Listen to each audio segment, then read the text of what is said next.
Oke, bismillahirrahmanirrahim. Assalamualaikum warahmatullahi wabarakatuh. Waalaikumsalam warahmatullahi wabarakatuh. Dan selamat malam teman-teman semua. Malam. Oke, Malam. jadi aku Egrin Rafila Dahlan dan teman aku. David Faiza Farialam. So, we would like to welcome you to podcast Kapula, Social Action with Spirit of Humanity for All, Baksos Raya FK Unmul 2020. Yeay! Oke. Ya. Jadi pada kesempatan kali ini gimana nih, Dav? Kita ini kedatangan tamu kece nih. Nah, ibu ini nih, bentar ya, saya bukakan CV-nya terlebih dahulu. Nah, ibu ini merupakan seorang psikolog nih. Nah, ibunya ini sudah kerja di psikolog di RSJD Atma Husada Mahakam, kemudian merupakan dosen tetap FISIP Prodi Psikologi Universitas Munawarman, kemudian juga merupakan psikolog sekolah di SD SMP Fastabikul Khairot, kemudian merupakan psikolog dari konsultan Yayasan Rehabilitasi Nafza Sekata, kemudian merupakan tim psikolog Pusat Pelayanan Terpadu Pemberdayaan Perempuan dan Anak Kota Samarinda, kemudian psikolog tim asesmen terpadu BNN Provinsi Kaltim, kemudian juga merupakan praktek psikolog klinis di Klinik Famro Jalan Perjuangan nomor 23, dan merupakan koordinator dari tim psikolog P2TP2A Samarinda dan tim psikolog Puspaga Kota Samarinda. Nah, sebelumnya selamat datang kepada Ibu. Selamat datang Ibu. Selamat datang ya buat Ya. Ibu sendiri ya. Buat Ibu Ayunda Ramadhani, Magister Iya. Psikologi. Iya, terima kasih Dava. Iya, jadi gimana Bu kabarnya? Alhamdulillah tetap sehat, tetap semangat ya, walaupun lagi pandemi tapi tetap harus semangat. Nyebarin kebaikan begini bagus banget nih. Ya. Mantap. Alhamdulillah. Keren banget kan pembicara kita malam ini. Iya. Jadi berkaitan juga nih sama pandemi. Jadi pada kesempatan kali ini kita mau sharing-sharing sama Ibu Ayunda mengenai kesehatan mental selama pandemi. Karena kalau saya sendiri tuh juga sebenarnya sejak di rumah nih bete gitu Bu ya, kayak bosen kadang merasa stres dan lain sebagainya. Nah, jadi beberapa hari ini kita coba nih buat ngerangkul teman-teman netizen, mau nanya gimana sih perasaan mereka selama pandemi ini. Jadi nanti kita bakal tanya-tanya ke Ibu masalah kesehatan mental selama pandemi ini. Oke, siap deh. Oke. Jadi kayak Q&A gitu, Bu. Ya, oke, nggak apa-apa ya. Kita ngalir aja sambil sharing ya, sambil sharing. Kemudian senang juga kenapa Ibu hari ini juga senang banget karena teman-teman udah ngundang Ibu dalam kegiatan ini nih ibaratnya emang positif gitu ya. Jadi kita walaupun cuma di rumah tapi masih bisa bermanfaat buat orang banyak gitu. Iya. Benar banget. Jadi kita langsung aja nih Bu. Sebenarnya dari kayak overview-nya dulu nih Bu. Kenapa sih Bu penting banget sih ngebahas tentang kesehatan mental selama pandemi ini nih? Dan sebenarnya efeknya terhadap kehidupan sehari-hari itu kalau kita stres, kemudian kita kayak kurang sehat secara mental itu bagaimana ya Bu ya? Seperti itu.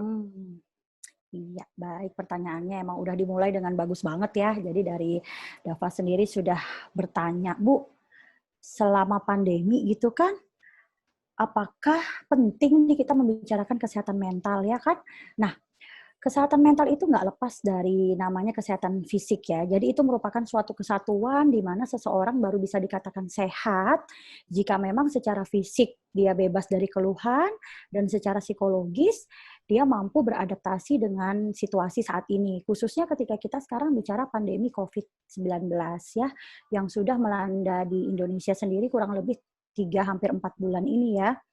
Jadi segala kegiatan yang dulunya kita bisa keluar-keluar ya kan, yang bisa kuliah, yang bisa bekerja di luar, anak-anak sekolah, ini sudah sekarang harus dilakukan semuanya dari rumah, ya kan? Awal-awal mungkin nggak kerasa ya, apalagi buat anak-anak, buat kita tuh kadang-kadang, libur nih bekerja dari rumah gitu kan, seminggu, masih seneng gitu ya. Tapi ternyata makin lama, nggak kerasa kita udah mulai jenuh, ya kan? Kita udah mulai jenuh, udah mulai, aduh, kapan sih masuk sekolah lagi? Kapan sih kerja lagi? Kapan sih bisa keluar lagi? Nah, kita mulai merasakan adanya keadaan yang tidak nyaman ketika kita terus-menerus berada di rumah. Dengan tentunya pembatasan ya, tidak boleh keluar rumah, dan memang harus benar-benar di rumah, bekerja dari rumah, apa-apa dari rumah. Tentu itu akan membawa suatu perubahan kan? Nah, perubahan ini yang tidak selalu dirasakan nyaman bagi semua orang. Nah, pada orang-orang yang merasakan keadaan ini membuat dia jenuh, membuat dia bosan, sampai pada satu titik ada gejala yang dia rasakan, misalnya seperti mau marah-marah, sulit fokus, kemudian mungkin banyak pikiran-pikiran negatif tentang bagaimana ini akan berakhir, kapan harus belajar di sekolah lagi. Nah, hal ini sudah menandakan ada gejala-gejala psikologis yang memang perlu sekali untuk segera kita atasi. Nah, ini kenapa pentingnya kita membicarakan mental health atau kesehatan mental ya. Karena kalau kita tidak sehat mental, biasanya juga secara fisik juga akan terdampak. Nah, iya, kita nggak mau dong ketika kita harus masih tetap di rumah, kita kemudian jadi jatuh sakit, ya kan? Secara fisik jatuh sakit, secara psikologis pun kita jadi sering marah-marah atau uring-uringan. Gitu, itu yang kita nggak mau. Makanya penting banget supaya kita sama-sama memahami kenapa sih di situasi sekarang ini kita perlu melakukan banyak penyesuaian. Banyak strategi yang bisa kita lakukan untuk mengurangi stres di masa pandemi. Nah, sepertinya itu yang akan banyak kita bicarain ya. Oke. Iya, jadi ternyata banyak banget ya hubungannya ternyata antara fisik maupun psikologis selama pandemi ini sama kesehatan mental. Oke, jadi mungkin kita langsung masuk ke pertanyaannya aja, Bu ya. Jadi nih pertanyaan pertama, bagaimana dengan orang yang merasa tertekan ketika di rumah, sedangkan selama pandemi harus stay at home? Mungkin bisa Ibu berikan tips-tipsnya nih, gimana supaya lebih betah di rumah kali ya, Bu ya? Oke, baik. Ya, sekarang kita bicara ketika kita harus di rumah ini bukan lagi suatu kesukarelaan ya, tetapi suatu keharusan, ya kan? Kita tidak punya pilihan, bete yang biasanya bete kita bisa ke mall misalnya kalau kita bisa jalan keluar, ini harus di rumah. Nah, yang mengajukan pertanyaan ini sebenarnya bagus sekali. Berarti kan dia sudah bisa mengidentifikasi bahwa dirinya tertekan nih. Nah, kalau mampu mengidentifikasi bahwa dirinya tertekan, sebenarnya tertekan itu adalah merupakan salah satu gejala stres kan? Nah, kemudian pertanyaannya, kalau merasa tertekan di rumah, apa yang harus saya lakukan? Berarti sebenarnya pertanyaan ini tuh menunjukkan bahwa yang bertanya tuh udah punya awareness terhadap kesehatan mentalnya sendiri. Nah, jadi memang apa yang harus kita lakukan ketika kita berada di rumah? Oke, biasanya ya di masa pandemi ini yang membuat kita tertekan atau stres di rumah itu adalah kebanyakan menonton berita televisi yang berkaitan memang dengan COVID ya, yang ketika kita overconsumption atau terlalu banyak melihat di media sosial tentang berita berapa yang hari ini terinfeksi, berapa yang positif, berapa yang meninggal, berapa yang kemudian terinfeksi, apalagi sekarang juga angkanya naik terus kan. Nah, itu kan yang biasanya membuat tertekan. Ya, nah itu yang biasanya membuat kita jadi semakin, kok kayaknya nggak selesai-selesai sih COVID-nya, kok masih di rumah terus kan gitu ya. Belum lagi memang kegiatan di rumah itu biasanya monoton, ya kan? Artinya rutinitasnya dari pagi bangun tidur sampai mau tidur lagi itu biasanya sudah ada polanya tertentu gitu ya. Nah, bagaimana tipsnya supaya tidak terlalu merasa tertekan di rumah? Rubahlah pola rutinitas tersebut gitu. Jadi memang ketika memang dia menyadari, aku kok kayaknya tertekan nih di rumah terus, jenuh gitu ya, rasanya mau keluar tapi nggak bisa, ya rubah polanya, rubah pola rutinitasnya. Masukkan olahraga di dalam jadwal kegiatan ya. Kemudian mungkin yang biasanya kalau kita sibuk di luar sebelum pandemi, kita tidak bisa melakukan hobi. Nah, coba sisipkan hobi atau kegiatan-kegiatan yang kita senangi dalam satu jadwal sehari. Ya, misalnya kita mungkin masak kayak saya nih. Kebetulan gara-gara WFH ya ngajarnya dari rumah, kita jadi punya waktu untuk masak, kita punya waktu untuk mengembangkan hobi. Nah, sebenarnya itu adalah tips yang mudah dilakukan dan bisa dilakukan oleh siapapun. Tetapi tentu kadar seseorang mengalami stres ini kan berbeda-beda, ya kan? Ada yang ringan, sedang, mungkin kemudian sampai ke berat. Nah, kalau dirasakan kita sudah merubah pola, kemudian kita sudah masukin hobi, makan kita teratur gitu ya, tidur kita juga teratur, ya. Jangan lupa juga ditambah adanya koneksi dengan orang lain. Nah, sekarang kayak yang sekarang saya lakukan dengan Mbak Egi dan Mas Dava, ini kan ngebuat saya nggak tertekan nih di rumah ya. Ada suatu pola baru gitu kan. Nah, ini membuat saya excited gitu ya, membuat saya senang. Nah, itu yang harus dilakukan. Walaupun kita jauh dengan orang-orang terkasih, kita tetap bisa video call, kita bisa Zoom meeting ya. Jadi keterhubungan dengan orang lain itu tetap harus ada. Nah, kalau cara-cara mudah itu sudah dilakukan, tetapi masih merasakan adanya perasaan tertekan, berarti yuk kita konsultasi. Nah, jadi gitu ya, konsultasinya kemana? Ya, tentu dalam situasi ini pun kami selaku para psikolog sudah dari awal membuka link konsultasi online. Nah, ya jadi bisa cek di Google, dicari tuh HIMSI, ya www.himsi itu tuh udah pasti ada layanan konseling secara online gratis khusus masa pandemi. Kebetulan saya pun beberapa, mungkin sekitar 2 bulan terakhir sudah membuka praktek di klinik. Jadi memang menerima orang-orang yang memang mengalami keluhan atau problem psikologis. Tapi tentunya dengan protokol COVID-19. Gitu, jawaban yang pertama ya. Oke. Mantap banget, Bu. Oh, Setuju sih, Bu. Karena saya sendiri iya. kan kalau di rumah itu tuh juga nggak bisa diem gitu ya, soalnya orang itu suka banget Nah, jalan-jalan gitu. Nah, oke, benar. untuk menormalkan sesuatu yang sebelumnya itu tidak biasanya Ya, dengan saya itu kan rasanya suatu progres gitu nah, Bu. Kayak ya, yang apa ya, betul. sebuah perbedaan gitu. Nah, itu sih struggle-nya, Bu. Nah, Ya, dari teman-teman saya sendiri tuh juga ada beberapa sih yang kayak cerita ke saya bahwa aku ini nggak bisa banget di rumah, nggak bisa banget kayak cuma diem doang, pengennya tuh jalan-jalan, nongkrong-nongkrong, biasa anak muda iya, kan. Nah, betul, nggak betul, betul. nggak sedikit dari mereka tuh juga ngerasa kayaknya aku ini punya mental breakdown dong.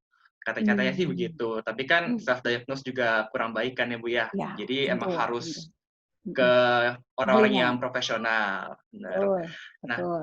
Hmm, ini kita lanjutkan ke pertanyaan kedua nih, Bu, berhubungan dengan Oke, statement saya. Ada betul. nggak sih, Bu, tips-tips buat mengidentifikasi dan memahami orang-orang di sekitar kita tuh sedang mengalami mental breakdown karena pandemi ini sendiri, Bu? Mungkin Oke. seperti itu.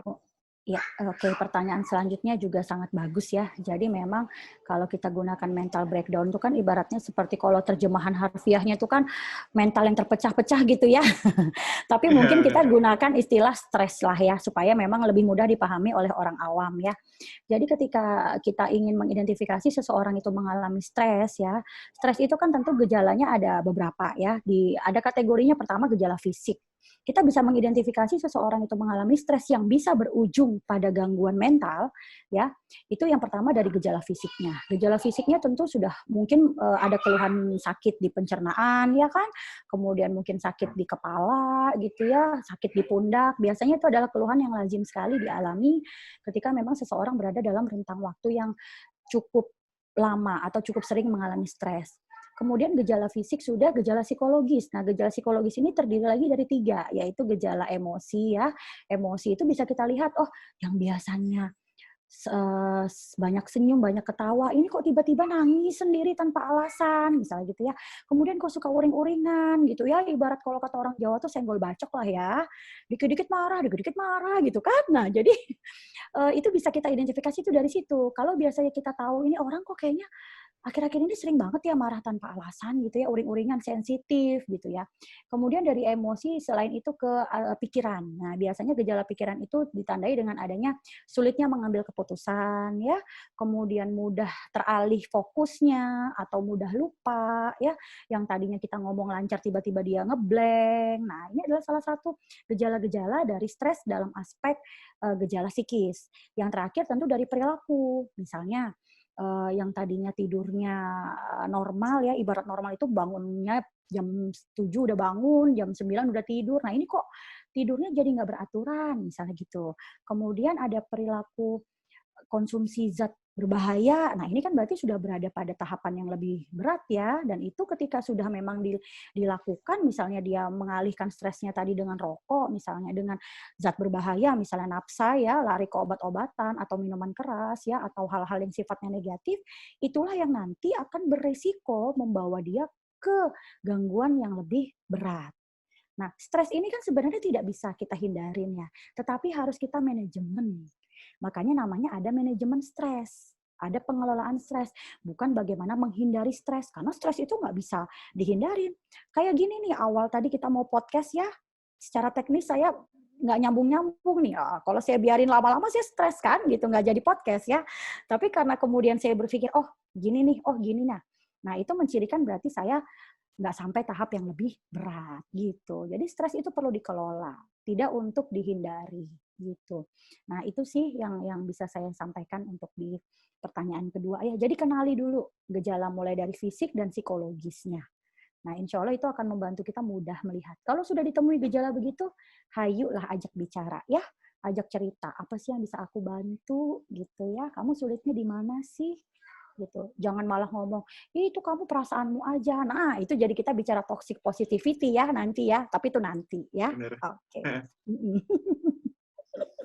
Ya, begitu ya.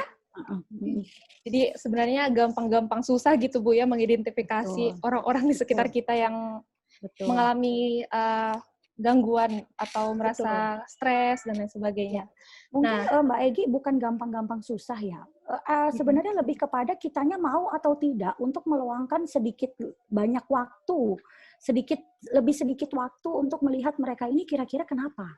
Sebenarnya kuncinya memang adalah di sekitar kita ya, orang-orang dekat-dekat kita itu apakah mau meluangkan waktunya untuk memberi perhatian lebih. Gitu ya. Nah, sebenarnya kalau kita tak amatin misalnya ya dalam 1-2 hari biasanya akan ketahuan kok, akan kelihatan gejalanya. Tapi kalau kita pun juga, alah biarinlah paling itu sementara, alah biarinlah memang orangnya gitu. Nah, kadang-kadang statement begitu tuh yang bikin akhirnya itu tidak terdeteksi gitu ya. Dianggapnya biasa-biasa aja, tapi ternyata sebenarnya dia sudah mengalami gejala-gejala stres. Nah, itu yang harus kita aware ya. Iya. Oke, Bu. Nah, ini ada pertanyaan lagi nih, Bu. Ada kaitannya juga nih, kan kadang kita gitu ya, nggak sadar gitu, kita bilang ke orang, kamu tuh biasa aja stres, kamu itu hal yang biasa, pokoknya kita sering, kadang kita suka lupa gitu kan. Nah, jadinya kadang orang yang mau cerita pun jadi males gitu. Kadang dia suka memendam perasaannya, suka nyimpen sendiri. Nah, itu kira-kira ada efeknya nggak sih, Bu, ke kesehatan mental kita kalau misalnya sering memendam perasaan tertentu? Ya, wah pertanyaannya juga lagi-lagi bagus ya, gitu ya. Jadi memang ada penelitian kalau saya tidak salah ingat sih jurnalnya Psychosomatic Research ya. Jadi penelitian yang khusus meneliti tentang gangguan psikosomatis ya. Teman-teman nih pasti udah pada belajar kan apa itu psikosomatis. Jadi memang dari hasil penelitian itu disebutkan orang-orang yang sering memendam emosi negatif. Kan perasaan itu sebenarnya adalah perasaan itu adalah bentuk emosi ya biasanya kan. Jadi emosi negatif itu kalau kita pendam itu bisa memunculkan potensi resiko terkena serangan jantung 2 kali lipat dibanding orang yang lebih bisa mengekspresikan emosinya. Gitu. Jadi sebenarnya nanti teman-teman boleh cross check ya di jurnal-jurnal psikosomatis. Di situ banyak sekali penelitian yang menyampaikan memang orang-orang yang berpotensi mengidap gangguan jiwa atau mengidap masalah kesehatan mental itu adalah orang-orang yang sering memendam emosi negatifnya. Padahal emosi negatif itu harus disalurkan. Nah, disalurkannya itu bagaimana? Nah, itulah yang tentu harus kita bantu. Ya, nah kadang-kadang orang bingung. Tadi benar kata Mbak Egi, nanti kalau aku cerita, aku dibilangin kamu tuh kurang bersyukur tuh, kurang sholat, misalnya gitu kan. Nah itu akan membuat dia sebenarnya semakin terpuruk ya, bukannya mendapat bantuan. Nah itu yang akhirnya memang bisa menjadi alasan kenapa orang tidak mau bercerita tentang perasaan dia atau emosi yang dia rasakan. Nah ini adalah salah satu tugasnya kita nih sebagai masyarakat yang mempelajari tentang ilmu-ilmu kesehatan, khususnya ilmu kesehatan mental, kita harus edukasi nih masyarakat. Jangan sampai kita mengeluarkan statement seperti itu, yang akhirnya membuat orang-orang itu memendam sendiri apa yang dia rasakan, khususnya emosi yang negatif. Nah, jadi sebenarnya kaitannya banyak banget. Orang yang suka memendam emosi negatif itu justru berpotensi mengalami gangguan psikosomatis. Ya. Nah, Jadi memang sebenarnya itu tadi, intinya adalah ketika ada suatu hal yang dirasakan tidak nyaman, yang itu menimbulkan emosi negatif seperti marah, sedih, cemas, khawatir, ya yang berlebihan, itu sebaiknya memang diutarakan atau diekspresikan. Nah, bagaimana caranya? Banyak. Kalau nggak bisa ngomong sama orang langsung, nggak bisa cerita pada orang lain karena takut, kita kemudian diberi statement begitu, menulis juga bisa. Ya, dengan metode journaling ya namanya. Jadi kita menulis di buku apa yang kita rasakan gitu ya. Kemudian kita bisa latihan relaksasi ya untuk kemudian menurunkan kadar kecemasan kita, baru akhirnya kita agak lebih tenang. Tapi sebenarnya prinsipnya memang segala emosi apapun negatif terutama itu perlu untuk disalurkan supaya tidak menumpuk dan akhirnya mengakibatkan adanya gangguan psikosomatis khususnya. Itu sih. Baik, Ibu, terima kasih, Ibu. Bener sih, saya juga ngerasa kayak kalau misalnya kita tuh Ngerasa nih. mendam perasaan terlalu, ngerasa sendiri beneran. Karena Ngerasa kalau nih, misalnya ada kita tuh contoh nyata terlalu, ya? kalau terlalu kayak dipendam terus-menerus itu Iya, kayak penuh aja gitu rasanya itu dalam hati gitu ya, kan. ya betul. Nah, Dan mending memang, kayak mhm, disalurkan aja. ya Kayak betul. soal saya sendiri Kerasa sih ya. saya journaling. Heeh. Nah, pas berarti ya. Journaling. Oke, sip. Nanti apa itu journaling bisa sesi berikutnya ya. Oke, Wah, ya, oke, ya mantap nih, begitu sudah tahu jawabannya. gimana kita caranya. Heeh. Kita akhirnya sudah tahu juga gimana sih caranya biar kita tuh apa namanya nggak terlalu mendam perasaan, kita caranya luluskannya itu gimana, itu jadinya kan wah lebih jelas nih dengan podcast ini. Ya, Alhamdulillah. Nah, semoga alhamdulillah. teman-teman di rumah juga kalau misalnya ada masalah gitu atau kegundahan dalam hatinya, cielah, itu Iya, bisa ya, curhat-curhat gitu sama ya, temennya, sama sahabat-sahabatnya, betul. itu kan Ya, juga bagus juga buat kita. ya, Atau betul. Tapi journaling ingat, tadi. betul, Mhm, kalaupun mau cerita sama orang yang memang harus benar-benar kita percaya, ya. Jangan sampai kemudian bener. orang tersebut berpotensi justru menyebarkan. Nah, itu kan yang kita nggak mau, itu berarti Ah, menambah beban ya, bukan bantuin kita bener. malah nambah-nambahin beban nih, bahaya ya. Oke. Setuju. Ya, setuju ya. Heeh, oke. Mhm, Baik, ya. sekarang Heeh, kita lanjutkan ke pertanyaan keempat nih, Bu. oke. Jadi, Mhm, kita juga butuh tips nih, Bu. Kita kan sekarang kan lagi dalam masa pandemi nih. Apa-apa heeh, tuh segalanya itu tentang online, nggak secara ya. langsung, nggak tatap muka. Betul, Apalagi kita betul. kan kalau komunikasi kadang-kadang, bukan kadang-kadang sih, paling sering itu lewat media chat, Bu, media Ya, teks. betul, Nah, betul. gimana sih, kan kadang-kadang juga kalau misalnya dalam media teks tuh, gimana ya, kalau orang menjelaskan sesuatu itu tidak sesuai dengan apa yang kita rasain. Misalnya kayak, Hmm. eee, yang kita tulis tuh sebenarnya bukan untuk, apa ya, untuk mengumpat, tapi sebenarnya malah untuk kayak cerita doang, biasa aja. Kayak gimana ya, Hmm. nggak sesuai dengan apa yang kita pikirkan di dalam otak gitu. Nah, ada nggak sih Bu tips-tips agar komunikasi kita itu bakal lebih lancar dan gimana sih caranya buat menghindari kesalahpahaman meskipun kita tuh menggunakan media online gitu? Mhm. Nah, ini pertanyaannya sedikit, harus saya perjelas. Apakah ketika kita harus ketemu dengan orang, terus kita ngobrol, terus supaya tidak terjadi kesalahpahaman, atau kita berkomentar di media sosial? Yang mana pertanyaannya? Mungkin lebih ke kayak kita ngobrol ke orang sih, Bu. Heeh. Oh, oke. Kalau kita bicara prinsipnya adalah komunikasi dua arah ya. Kalau komentar di media sosial kan berarti satu arah nih, kita hanya komentar. Tapi kalau dua arah supaya tidak salah paham ya berarti lebih kepada bagaimana kita metode berkomunikasinya. Nah, sekarang kan semua harus lewat online. Kalau kita merasa lewat chat itu rentan untuk dimisinterpretasikan ya atau salah dipahami, salah dimaknai, ya lebih baik memang kita telepon langsung gitu ya, telepon langsung atau kita bisa via video call begini gitu ya. Jadi kita bisa lihat gesturnya, kita bisa lihat mimik wajahnya. Karena memang sebenarnya yang rentan disalahpahami itu kan adalah bagaimana bahasa itu sinkron dengan raut wajah, ya kan? Dengan ekspresi gitu kan. Misalnya kita bilang nih, "Ih, aku sayang sama kamu," misalnya lewat chat nih, tapi ngomongnya, "Ih, aku sayang sama kamu," tapi mukanya merengut. Nah, ini kan nggak sinkron. Nah, jadi kalau hal-hal yang kiranya sensitif ya, yang kiranya memang butuh sekali untuk jangan sampai disalahpahami, ya kita harus gunakan media online dengan video call, dengan Zoom begini misalnya gitu ya. Jadi memang itu mengurangi potensi terjadinya kesalahpahaman gitu ya. Jadi sebenarnya itu tergantung bagaimana metode kita saja gitu ya. Cuma memang secara fisik tidak bisa ketemu, tetapi sebenarnya kita masih tetap bisa bertatap muka ya, walau nggak bisa menyentuh gitu ya secara fisik gitu. Jadi saya rasa sih kalau untuk hal itu bisa kita minimalisir memang dengan komunikasi yang memang memperlihatkan gestur tubuh atau wajah seperti ini tuh bisa. Ya, kalau nggak penting-penting banget takut kalau di chat itu nanti dia tersinggung, ya kita berarti nggak sekarang. Besok pagi misalnya kita bisa sambil video call, berarti besok pagi ditunda kalau memang sekiranya tidak terlalu penting. Gitu. Ya, upayakan untuk bisa ketemu online supaya tidak terjadi kesalahpahaman.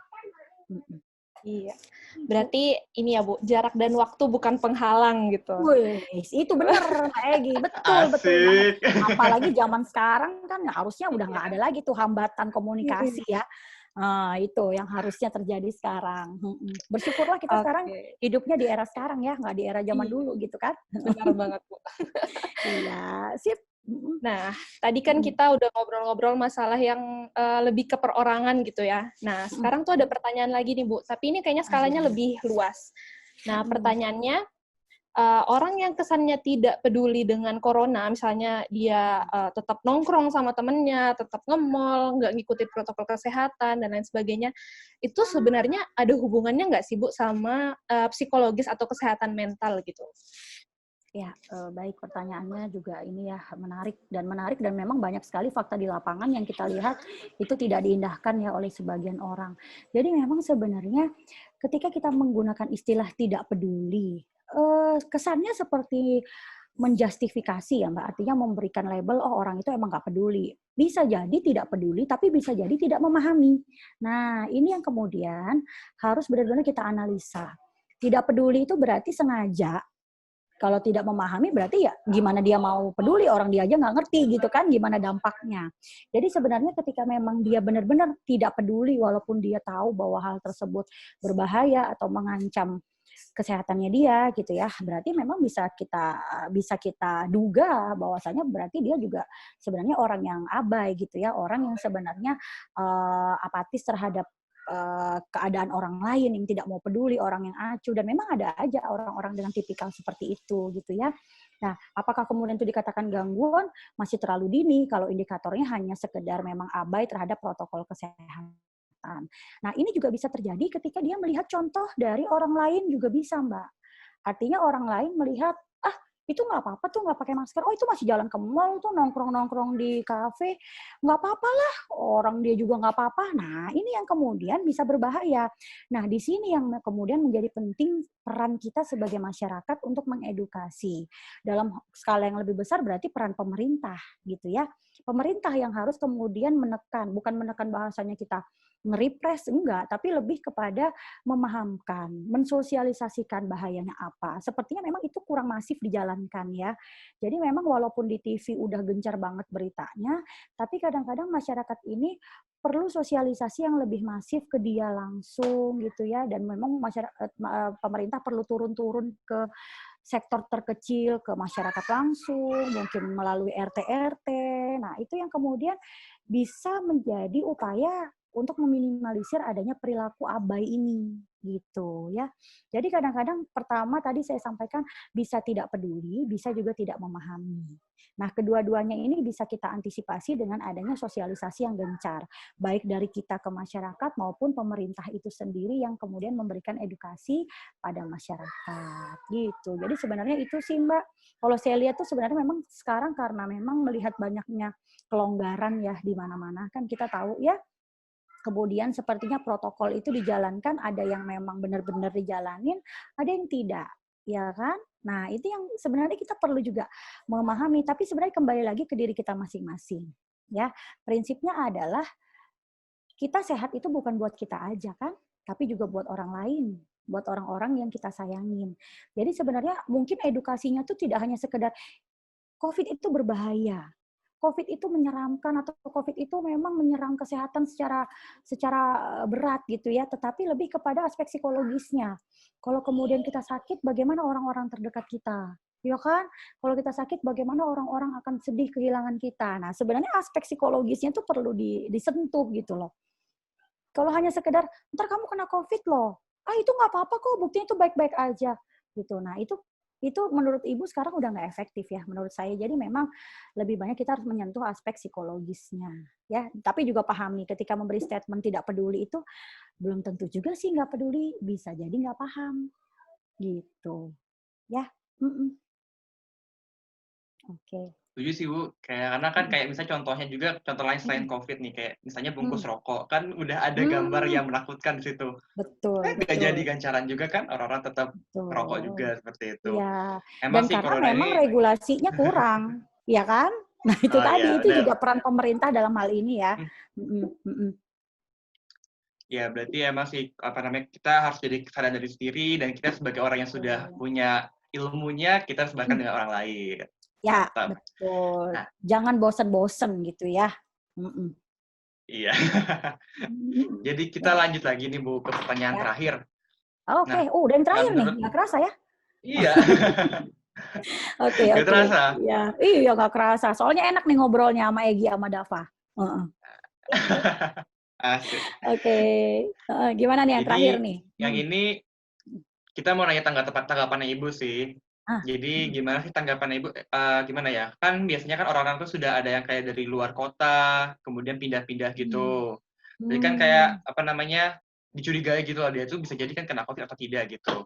Nah, gimana Ya. sih tanggapannya Ibu kalau misalnya orang-orang ini tuh yang sudah kayak apa ya, pindah-pindah gitu tuh menolak rapid test misalnya. Kayak dia tuh nggak pengen ikut rapid test, padahal dia tuh tahu kalau misalnya dia tuh habis misalnya dari dari wilayah yang misalnya zona merah gitu Zona merah. istilahnya. Itu gimana sih orang-orang kenapa orang-orang ini nih tidak mau ikut rapid test, dan tanggapannya itu seperti apa? Kemudian juga bagaimana sih caranya biar kita tuh yang persuasif gitu, nah, secara psikologis untuk mengajak masyarakat nih mau ikut rapid test atau tes-tes yang apa ya, untuk mengidentifikasi COVID ini nih dan mengikuti protokol kesehatan yang selama pandemi ini. Itu sih Bu. Oke, pertanyaan pamungkasnya luar biasa ya. Oke, jadi sebenarnya betul.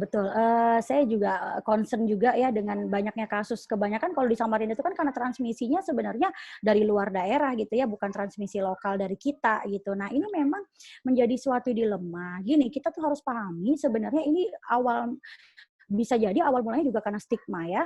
Stigma bahwasannya pasien dalam pengawasan, PDP, ODP, itu adalah hal yang menakutkan gitu ya. Jadi memang di awal sekali kita memang digembar-gemborkan memang dengan media ya, dengan berita di media bahwa memang corona ini sangat berbahaya. Faktanya memang berbahaya, betul. Tetapi itu bukan aib kan. Nah, ini yang kemudian harus benar-benar kita pahamin dulu deh secara psikis kenapa sih orang itu menolak sebenarnya. Tadi bisa jadi memang belum paham. Yang ada dalam pikirannya adalah rapid test, swab test itu kalau kemudian saya positif, saya dikarantina. Ya kan?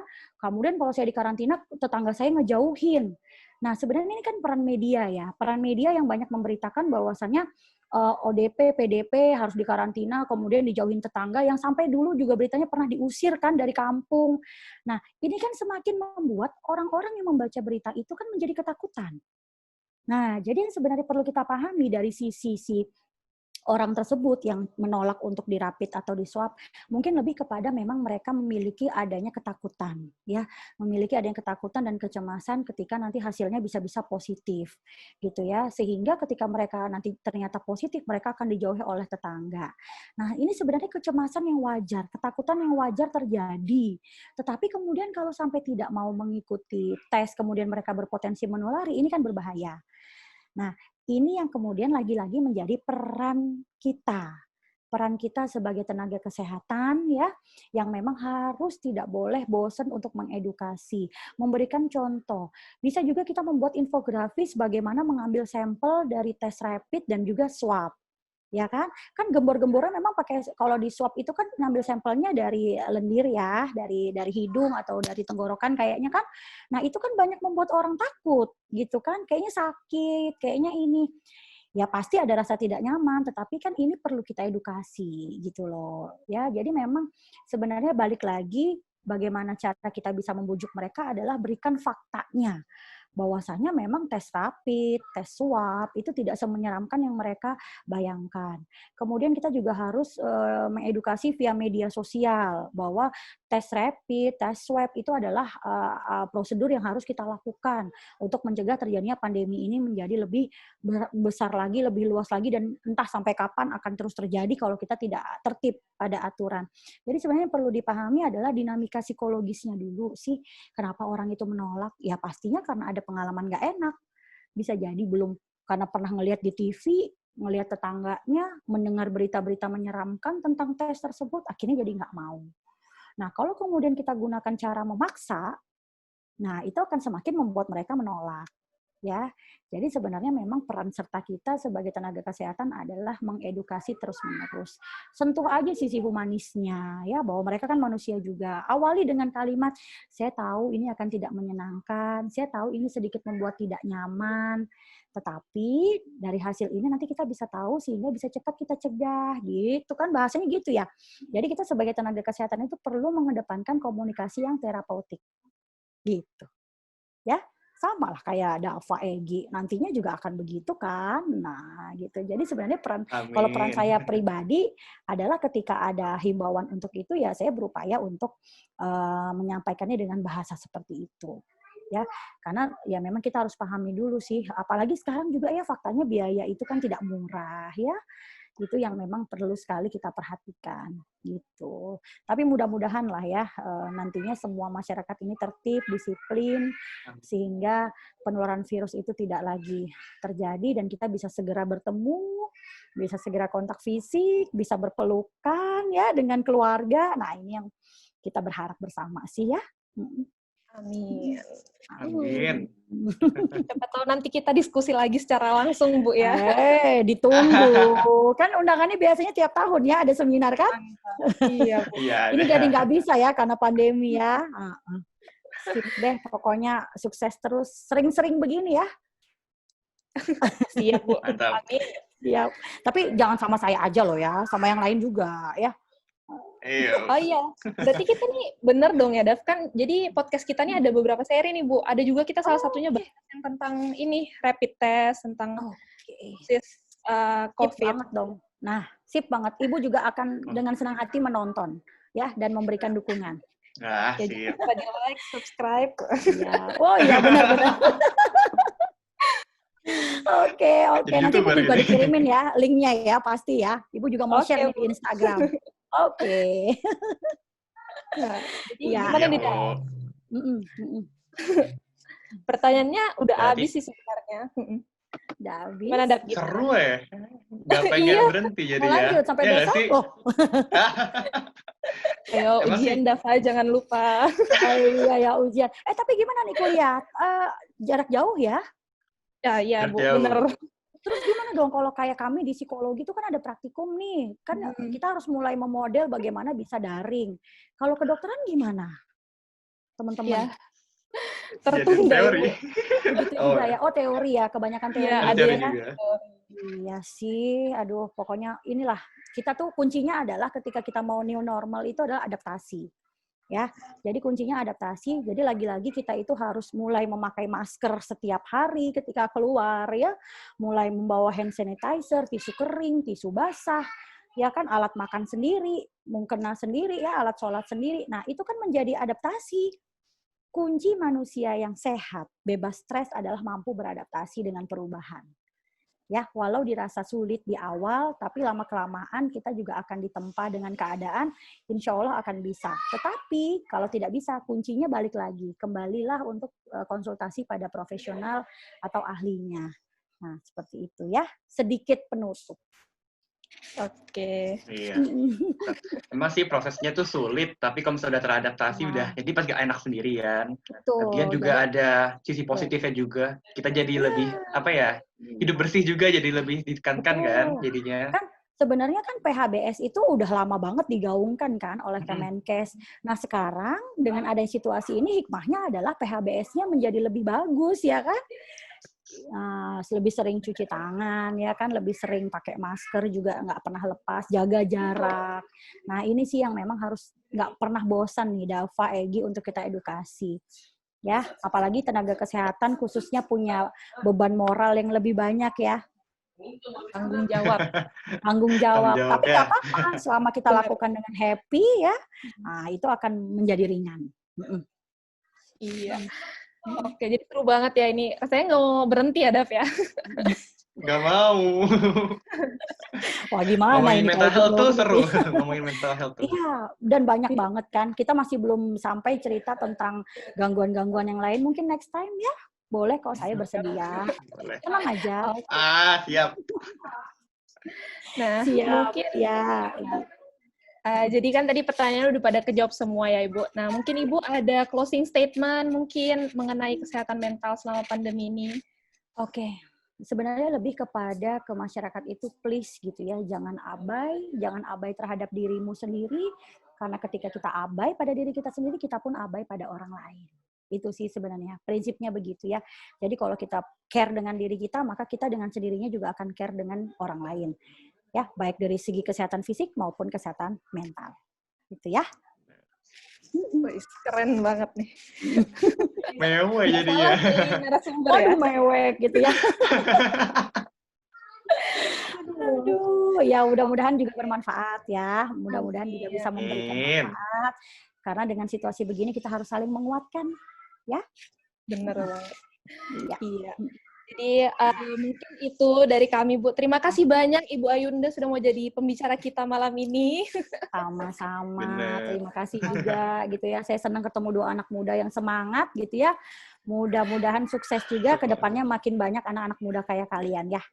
Amin. Ya Allah. Amin. Iya. Amin. Oke. Sekian podcast kita hari ini.